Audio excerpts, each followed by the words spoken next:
ভালোবাসা মানে শুধু একসাথে থাকা নয়, কখনো কখনো দূরে থাকেও হৃদয় একসাথে থাকে। এই গল্পটা এমনই এক সত্যিকারের ভালোবাসার। অয়ন আর রিয়ার। কলেজের প্রথম দিন অয়নের চোখ আটকে যায় রিয়ার দিকে।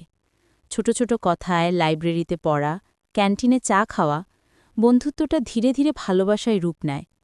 অয়ন সাহস করে বলেই ফেলল, রিয়া, আমি তোমাকে সত্যি ভালোবাসি।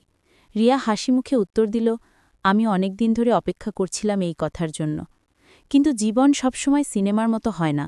রিয়ার বাবার ট্রান্সফার, অয়নের চাকরির ইন্টারভিউ, দূরত্ব বাড়তে থাকে। রিয়া বলল, আমি তোমাকে মিস করব। অয়ন প্রতিজ্ঞা করল, আমি প্রতিদিন তোমার জন্য অপেক্ষা করব। দুজনেই আলাদা শহরে, আলাদা জীবনে, কিন্তু হৃদয় একে অপরের জন্যই ধূপুত্তারে। বছর ৫ পর এক আর্ট এক্সিবিশনে অয়ন রিয়াকে খুঁজে পেল। রিয়া বলল, আমি জানতাম একদিন তুমি আসবে। কিছু ভালোবাসা শেষ হয় না, শুধু রূপ বদলায়। সত্যিকারের ভালোবাসা কখনো হারিয়ে যায় না। আপনি যদি সত্যিকারের ভালোবাসায় বিশ্বাস করেন, এই গল্পটি শেয়ার করুন।